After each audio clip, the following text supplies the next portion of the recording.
Hey everyone, Lisa Salvatore here. I just wanted to hop on real quick and talk about the nodal shift that we will experience on January 19th. Now, every 18 months, the nodes of the moon, the North Node and the South Node, shift signs. Now, we all have a North and South Node in our own birth chart, and that North and South Node actually move in a retrograde motion naturally.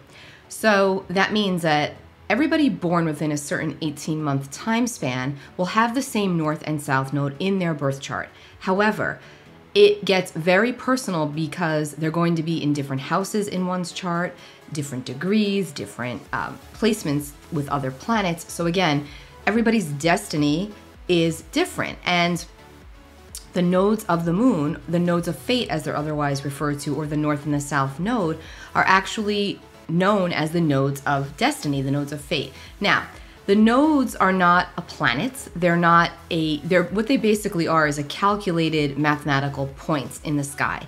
It's a calculation of the sun and the moon. It's the points in the sky where the sun and the moon cross paths. Technically, the moon's orbit crosses the ecliptic, which is the apparent path that the sun makes around the earth.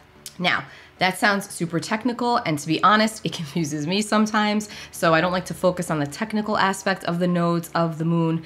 That's why we've got wonderful astrology software that calculates that for us. My concern is more about how does that affect you, the individual, me, and also the collective on the soul level. What is the destiny of the soul? And so a question that I get asked most often is, what is my purpose? And I absolutely love to answer that question because we all have many different purposes here in this lifetime. And one major indicator, one of many indicators in one's chart of the destiny of the soul, or what you've contracted to come here to do, is depicted in the story of the North and the South Node. So, the purpose of this video is to really go into the collective shift of the nodes and what that means for us as the collective, okay?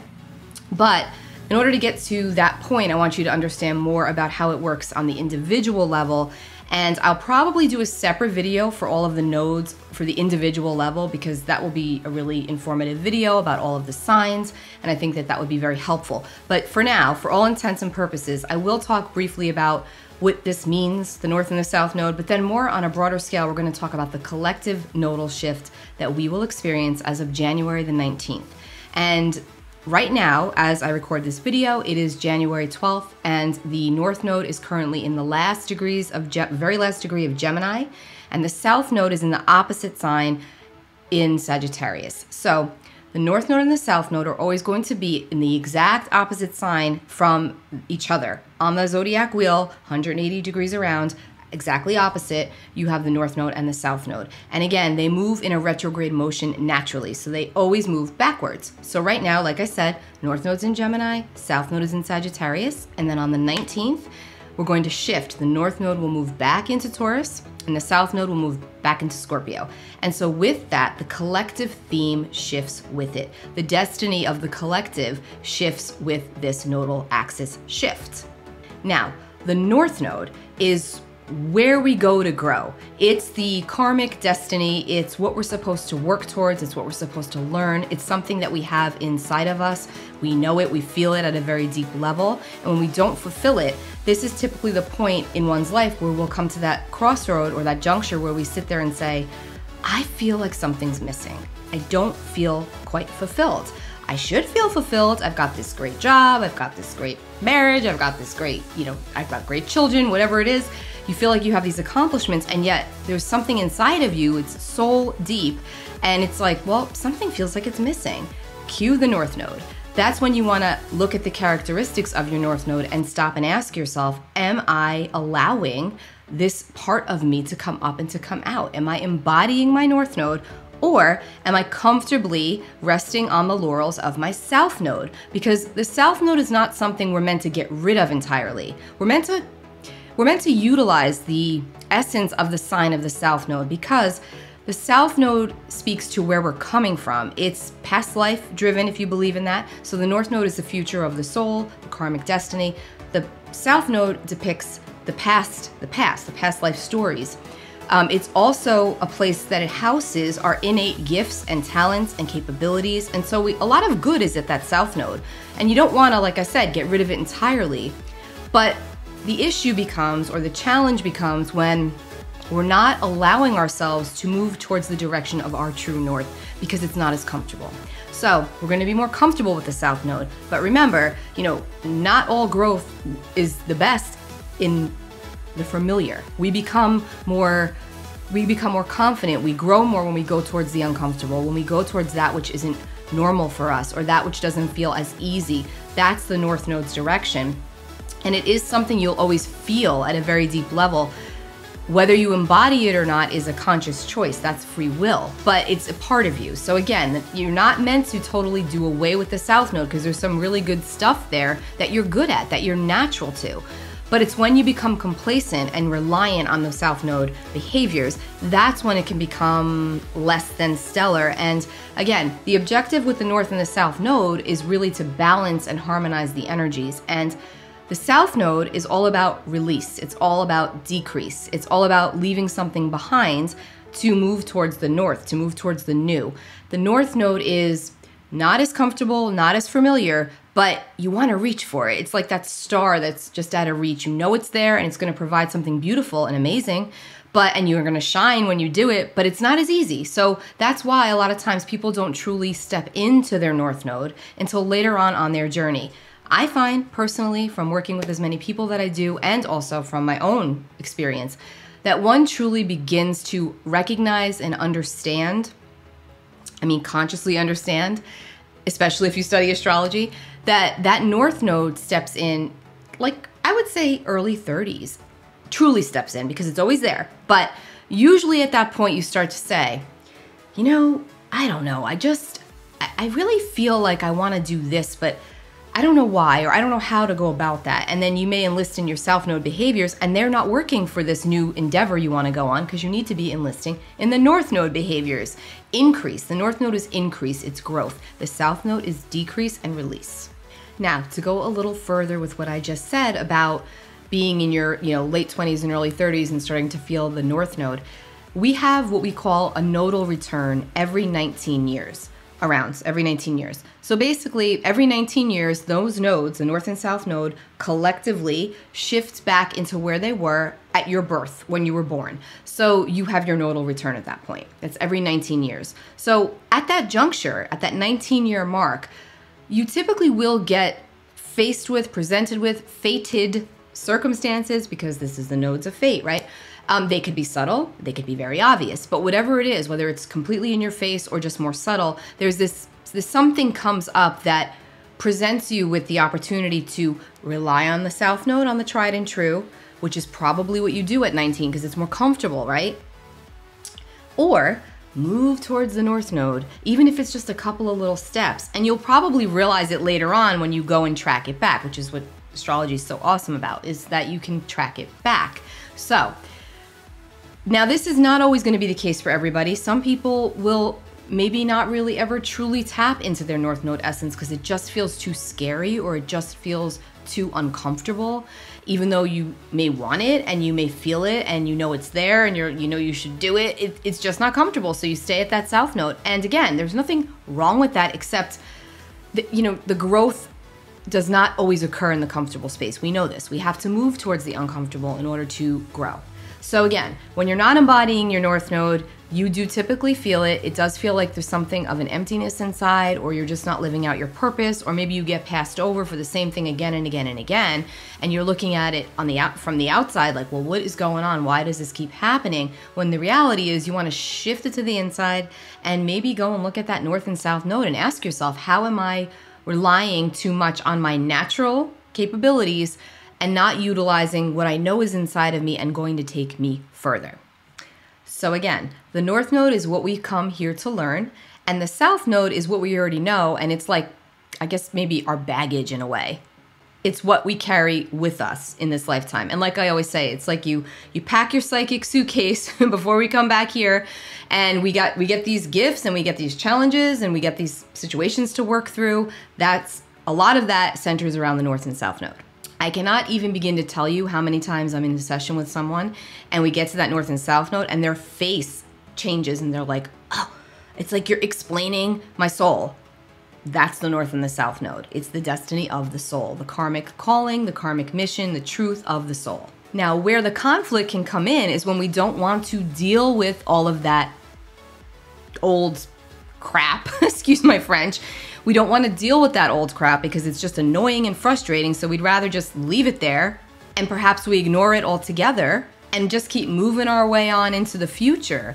And then this is where the conflict begins as well. That's where that feeling of emptiness takes over typically and prompts us to do some more soul searching.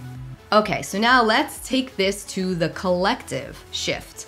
The nodes will shift on January 19th. The North Node moves into Taurus, South Node moves into Scorpio. We've been under North Node in Gemini and South Node in Sagittarius since June 5th, I believe, of 2020. So June of 2020, the nodes shifted from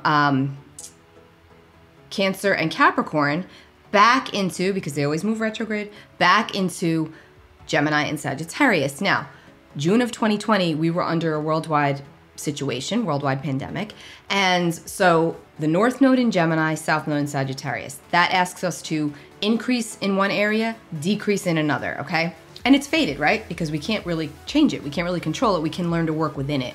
So let's first talk about Sagittarius as the South Node of the collective energy we've been experiencing since June of 2020. Sagittarius is a fire sign. It's mutable, as is Gemini. They're both mutable signs, so they're flexible. It's one of their many gifts. They're flexible. They have the ability to move around and to be open-minded. That's one of the very strongest gifts of mutable energy, is that there's an openness to it and a flexibility. So we've definitely been asked to be flexible and to let go of a lot of things. And also things have not been as flexible, so it's a double-edged sword here. Now, furthering that, both Gemini and Sagittarius are signs that are all about communication, learning, and travel.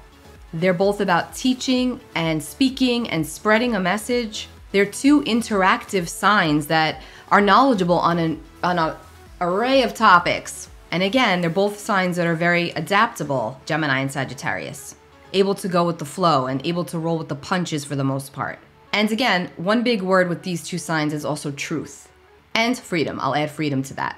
So with the South Node having been in Sagittarius these past couple of years, we've been asked to let go of rigid thinking, rigid and dogmatic beliefs. We've been asked to be more open-minded and to release outdated modes of thinking. Also releasing and letting go of too much philosophizing, too much trying to make sense of things that we just can't make sense of, and also too much of always being busy, busy, busy and on the go, because Sagittarius is the wanderer of the zodiac. They're always moving, they're always going, they're here, there, everywhere. There's a kind of like a wandering vagabond type of an energy with Sagittarius. So again, with the South Node here, we've been asked, or in some ways maybe not forced, but coerced into releasing and letting go of some of those behaviors. Now, also, Sagittarius rules over the 9th house items in astrology, which are foreign travel, okay? We were not doing a whole heck of a lot of that at the height of this pandemic, right? We weren't able to. So that was done away with. That's very literal. So yeah, long distance travel, again, you know, religion, philosophy, politics, the law, all of this falls under that domain. So we were absolutely pushed into a decrease in certain behaviors surrounding those areas while this South Node has been in Sagittarius. We've had to release, we've had to let go. We've had to change the way we think, we've had to change the way we learn, we've had to change the way we put out knowledge, we've had to change the way we travel, or don't travel at that. Now cue in the North Node in Gemini. The future, where we're going, the collective destiny has been in the sign of Gemini. And so Gemini also represents communication, represents short distance travel, which is important because, yeah, as the North Node's been in Gemini, we've definitely been more pulled into the short distance travel. Car trips fall under this arena. So yeah, most people were not getting, a lot of people weren't getting on a plane because they weren't comfortable. So they would be traveling, they'd be driving to the beach or driving to the mountains or whatever was close to them within their own backyard essentially, or close enough. And then there's also a focus on community with Gemini in the North Node. Neighbors, siblings, cousins, the people that you're closest to, the people that you deal with on the day-to-day. So yeah, with the North Node being in Gemini, let's be real here. We all were at home a lot of the time, especially at the beginning of that nodal shift. You know, I know myself, I learned a lot about my neighbors that I didn't know because everybody was always on the go before that and you didn't get to see them. So under this energy, you become more connected. And again, there's something about, you know, FaceTime, Zoom, becoming more connected to your people, to your core, to your tribe that you may not have had the time to do this with before the nodes moved into Gemini and Sagittarius. We learned to listen more because again, North Node in Gemini, we're letting go of a lot and there's new ways of teaching, learning, learning curve for everybody, but still learning things in a new way. But hanging on to the truth of Gemini and Sagittarius, which is learning, the teacher, the knowledge, the student. And then Gemini rules the third house, which is also about one's natural skill sets and talents. So again, with the North Node here, we were able to focus more on those situations because there wasn't as much outside noise because we weren't able to do as much as we were able to do before. We were being asked to let go of things. We had no choice in the matter, actually, in most cases. Now, the shadow side to that Sagittarius South Node is also thinking that we know everything because I love every sign of the zodiac. I've got love for every sign, but one of the shadow traits of Sagittarius energy is that they do think they know everything and that their way is the only way. Their way is the right way, and you can't argue with them because their philosophy is correct and yours is not. There's a sense of righteousness that can come in with Sagittarius in the shadow energy. Assuming that we know everything. Also, having too much faith or a loss of faith could fall under the shadow energy of Sagittarius. Or optimistic blind faith. So again, being asked to release a lot of these things, but also not by having blind faith. So again, under the Gemini and Sagittarius North and South Node, there's definitely been a collective shift. If you really stop and think about all the ways in which things have shifted and how they dovetail into the Gemini and Sagittarius energy, the one constant with Gemini and Sagittarius, though, is that they seek truth, both. And they're constantly learning and they're constantly in motion. And so I don't think that that's truly changed a whole lot, except we've had to rework the boundaries of that. And that has been that's just some pieces, obviously, of the collective shift that we've been experiencing. Of course, there's been a whole lot more. We could take it to a whole nother layer, but I'm not going to do that. That's just very basic how we've seen some collective destiny playing out here, collective karma, let's just say, playing out here under the North and South Node in Sagittarius and Gemini. Now they are getting ready to move into Taurus and Scorpio. So now we're going from the mutable energy of Sagittarius and Gemini, mutable, obviously adaptable, flexible, moving around, and we're moving into fixed energy of Taurus and Scorpio. And now the fixed signs like to keep things level. They like to sustain. They like to solidify. Not as much movement, not as much flexibility when you're dealing with Taurus and Scorpio. They want what they want when they want it, these two signs, right? And but the goal is, the end game of that is security. The way they go about getting it is entirely different though. Now, so this is what we're working with collectively on the global level here, okay? We're getting very clear on what we value or what we've not valued and an abuse of power that could have taken place in certain areas. Now, it's really important to mention here that Taurus rules the second house, which is all about money. And Scorpio rules the 8th house, which also is about money, but it's about other people's money, where the second house is more about our money. It's about banking. The 8th house is about loans and other people's resources, right? It's debt, it's taxes, it's real estate. It's also speculative and risky endeavors, and it's secrets, sexual and financial secrets, because the 8th house rules over sex and finances. Basically everything that we don't like to talk about goes in the 8th house and goes under that Scorpio energy. And we're dealing with the South Node. So that's what we need to work towards releasing. And one of the strongest ways we can do that is by acknowledging. And so, yeah, when we sit here and say, okay, yeah, things have been exploited, things have been coming out. Are we going to probably be seeing more of that over the next 18 months? More than likely, Scorpio South Node. But the main reason for that is to help us to transcend, to help us rebirth, because that's what Scorpio is all about. And you can't do that without getting to the bones of it. You can't do it without going into that space of vulnerability. It's like having a collective dose of psychotherapy, basically, is what this is. And also looking at ways in which power has been abused with money, with sex, right? This is just where we're at. We're releasing, we're decreasing these things in order to build us back up. Now, the 8th house, Scorpio, that South Node, it's also about major transformation, merging of energies, Intimacy falls under here. Inheritances, alimony, insurance, all those types of financial endeavors, that all falls under the 8th house. And again, the South Node is in Scorpio, which governs all of these areas. Now, cue the North Node. The North Node is in the sign of Taurus. Taurus is fixed earth.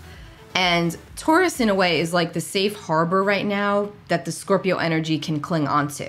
So by allowing one's self to go into a vulnerable space, let's say collectively, right? Collectively going into a vulnerable space and really looking and probing into what hasn't been working and why hasn't it been working and what have we been doing to contribute to that, to make us sick, not physically, but of course, as a nation, as an economy, like where have we gone wrong here? And trusting and being able to cling to the safe harbor of Taurus, because Taurus is all about the security, right? Wants everything to be secure. And so again, how do we do that, right? We have to release the old paradigms that are not working. Now, Taurus rules over the 2nd house, which is all about what we value. It's about I have. It's about our own money. It's about the way that we make our money. It's currency, it's banking, it's the economy. It's financial, it's all about the earth, it's all about the senses, the physical. This is Taurus. Nature, growing our own food, gardening, this all falls under Taurus energy.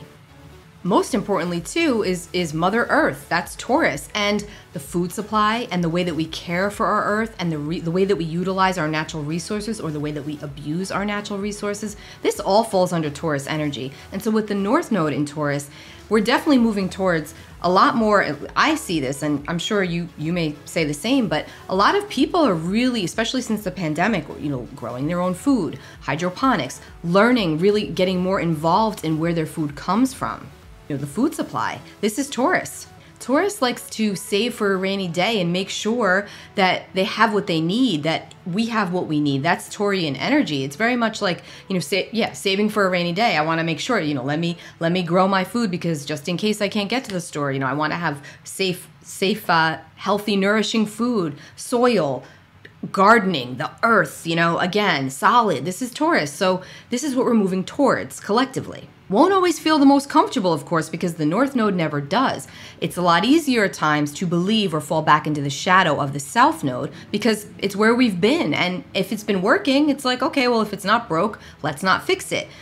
The challenge is, the issue becomes, and this is where the drama begins to ensue, is that it has been broken. It's not working anymore. We see it daily. Something needs to shift, and it's fated to. The North Node in Taurus is striving to cultivate a better earth, a better life for all of us, a better life for the planet, a better life for the children, just a better life overall. I mean, if you think about the bull, which is its symbol for Taurus, the bull is steady, the bull is typically stable and confident, like doesn't really have anything to prove. That's the energy of the bull, of Taurus the bull. So we want to stay striving towards that direction, trusting that you will have what you need and that by letting go of greed, you will have what you need. So utilizing that Taurus North Node, stay steady, stay grounded, get out into nature, connect to the 5 senses. We lose sight of that with this busy world that we live in, that we have all we need right outside of us. You go out your front door, you breathe in the fresh air, you smell the flowers, you smell the grass, you sit up against a tree.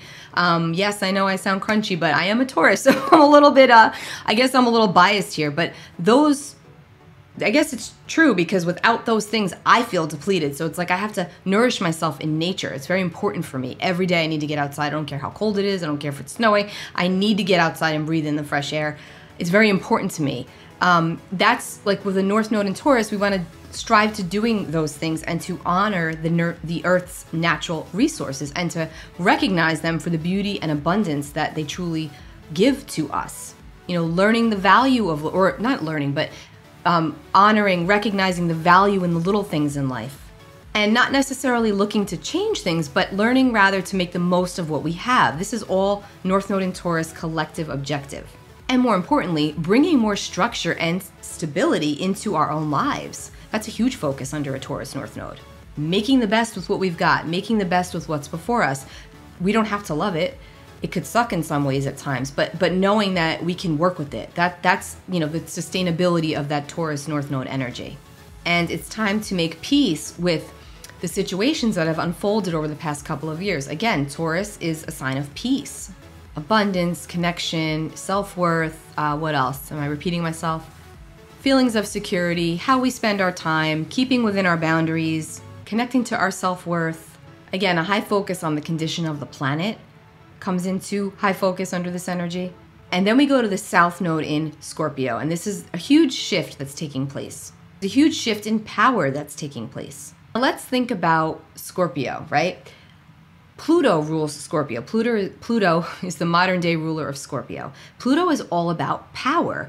Pluto has been very active over the last few years, and Pluto is we're going to have our Pluto return. The United States of America is going to have its Pluto return in February. So again, Pluto. And Pluto has been very active, especially in the areas of the government, of banking, big business, and sex. So again, we're likely going to experience the rumbles of these areas and the rumbles of change that are inevitable. Now, again, like I said, the beautiful side to Scorpio energy is that Scorpio energy is no stranger to depth. They will talk about the things that where nobody wants to go there. Scorpio energy will go there. So this is actually a good thing, because by going there, we can release it. You cannot heal what you will not feel. That goes for individually, that goes for collectively. We can't heal from something that we don't speak about, right? And so when you're dealing with Scorpio, it's like, yeah, it's all that taboo stuff. It's all that shadowy stuff that nobody wants to deal with or talk about, but it's there and we're supposed to release it. We're supposed to let go of it. And that's going to happen by way of exposure. And so cue in that Taurus North Node again by hanging on to the safety of that Taurus North Node. Now, at this point, I actually just want to quickly read to you one of the best things I've read so far about Taurus and Scorpio by Stephen Forrest, who's an amazing evolutionary astrologer. I absolutely adore him and his work. And I want to just read it to you because I can't embody it. I can't emulate it the way that he can. So let me just pull that up. One day I hope to be as cool as Stephen Forrest, and I mean that like from the bottom of my heart. I just seriously I would love to meet him. He's just an amazing astrologer. I've learned so much from him. Okay. So I'm just pulling this up from his website, actually, which is forrestastrology.com. Let me pull up the part. Okay, this is just kind of like a depiction of this Taurus and Scorpio energy, okay? Remember, Scorpio's in the south. Scorpio's moving into the South Node, which is what we're working toward releasing collectively, and then Taurus is the North Node, which we're working towards increasing and moving towards collectively. Okay, this is I'm not reading the whole thing. So what is the nature of this unresolved scorpionic karma? Scorpio is, of course, the scorpion, a creature that makes almost everyone nervous. Death, pain, unexpected catastrophe. There is the symbolism. In a nutshell, Scorpio refers to just about everything that nobody wants to talk about. Imagine a sensitive, shaken soldier just back from war. Imagine some idiot blurting out, "Hey, what was the war like?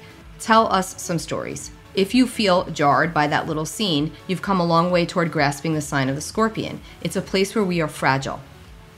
There are emotional lines most of us know we shouldn't cross. Some of that is simple politeness and custom. Much of it is actually kindness and respect. You ask a friend a pointed question, she suddenly looks pale. She responds, "I don't want to go there today, okay?" Naturally, you back off.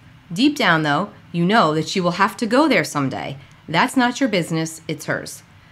Between now and July of 2023, because that's when this nodal shift will be, by the way, from tomorrow, January 19th until July of 2023. Okay, between now and July of 2023, all of humanity needs to go there. We need to face our collective woundedness. The time has come. As a general principle, we can assume that in prior lifetimes, every single one of us has been shamed, betrayed, enslaved, raped, pressed into war, or subjected to violence and other violations. Those are some of the scorpionic chickens that are coming home to roost. Why? Because it's time. Because we are ready to heal. We must never forget that these processes of healing, regeneration, and recovery are the heart of the matter when it comes to the nodes of the moon. That's one part of the scorpionic package. Here's another part. We need to face our sins. I am aware as I write that sentence that sin is a strange word with a lot of bad karma. Again, I'm going to skip over that. Where do those uncomfortable memories go? Where do we store them? The astrological answer is in Scorpio. Sins and wounds, it boils down to those we have hurt and those who have hurt us. Regarding all of that, it is time to own the truth, the whole truth, and nothing but the truth. Because of the immutable laws of synchronicity, all of those ghosts are surfacing now. There's nowhere to run, nowhere to hide. We will be facing those whom we've hurt and those who have hurt us. We may both be in new bodies, but the essence of the unresolved drama is right there staring us in the face. As ever with the lunar nodes, we are saying to the cosmos, set it up again. I want another look at it. I want to get it right this time. I want to make it right. All of those unresolved, uncomfortable emotions are surfacing. Maybe someone who loves you tells you a hard truth about yourself. Your defenses probably flare. That's a natural reflex. But you subdue that reaction and you actually think about what has been said. Bravely, you realize that it's probably the truth. You look your friend in the eye and you say, thank you. You've just made an A in Scorpio. On the other hand, maybe your defenses take over. You go into denial. You rage at your friend for what she said. Maybe you try to hurt her. For a while, you avoid seeing her. That kind of lashing out is the dark side of Scorpio. We'll see all of that too, both in our personal lives and in the headlines. Okay, so yeah, I mean, he describes this amazingly. I love the way he talks about the Scorpio South Node and the Taurus North Node and how we can get an A in Scorpio by honoring that darkness that we don't always want to face, that we don't always want to talk about, that we don't even want to think about half the time. But it's in precisely doing that that we transcend. We transcend this karma and we get it right. Okay, but what about the North Node in Taurus now, right? Let's go there. Okay, so Taurus defines a particularly effective healing path that is available to us all. It's the remedy, the magic bullet that helps us break out of the scorpionic gravitational field. The problem Taurus represents us is not that it is too complicated, it's that it is too simple. I often think animals understand the Taurus evolutionary path better than we humans do. They eat when they're hungry and they sleep when they're tired. They tend to live in the present moment. They show little evidence of being worried about tomorrow. They listen to their bodies. They feel at home in nature. They like to breathe fresh air. When their muscles feel tight, they stretch. If they like you, they touch you. If they don't, they walk away. When it's time for them to die, they lie down somewhere quiet and close their eyes. No drama. Life can be so simple. That's the high wisdom of Taurus. The good news is that we're all actually animals ourselves. The wisdom is there inside us, buried under a pile of fancy words. Between now and July of 2023, it is particularly helpful to tune into that primeval part of yourself. Spend time in nature. Revel in silence. Trusting those instincts calms you, and that grounded serenity of spirit is really the essence of high Taurus. For all of us, it is time to lay a heavy burden down. The war is over, we just need to realize it. With a little work, the drama loses its power to possess us. There is another Taurian joy. Forgiveness arises naturally. There's no need to force it. Instead, just notice the feeling of release as you might notice the first hint of spring in the air. As ever, opposing signs balance and correct each other. Scorpionic wisdom is hard to attain. After attaining it, we need to recover from attaining it. Peace cures war. A deep breath conquers anxiety. A hug remedies anger. That's Taurus. Here's a little Taurian exercise in the form of a question that you actually never really have to answer. Which is the greater spiritual virtue, wisdom or serenity? Again, the magic is to realize that there is no need to answer. There's no need to vex yourself that way. Just let the wind blow through your hair. Just let the silence sink into you like a stone. Just be. Okay, now to take this one step further, everything that I just read to you, everything that we spoke about the Scorpio and the Taurus, now apply that to your own personal reality because we all have Taurus and Scorpio somewhere in our birth chart, okay? Even if you don't have any planets in Taurus or Scorpio, you still have Taurus and Scorpio in your chart. Taurus and Scorpio will rule over the opposite places in your chart, opposite houses. So the reason why you want to look at that or might want to figure out or find out your degrees and all of that if you don't already know this is because we're going to have eclipses because the eclipses take place around this nodal axis, around these nodes of the moon. That's why eclipses are also known to be fated portals of time or when big events can occur, energy exchanges in and out, entrances and exits.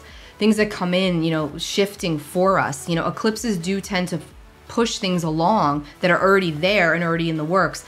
That's eclipse energy, and eclipses are around these nodes of the moon, the nodes of fate. So the eclipses that we're going to have are going to be taking place in Taurus and Scorpio. Now, we had a little bit of a teaser on November the 19th, just of this past year. We had a full moon lunar eclipse in the sign of Taurus.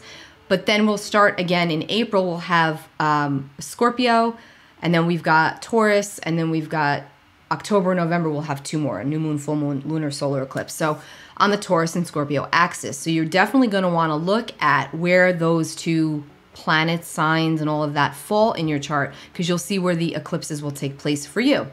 Not everybody is affected super strong by the eclipses.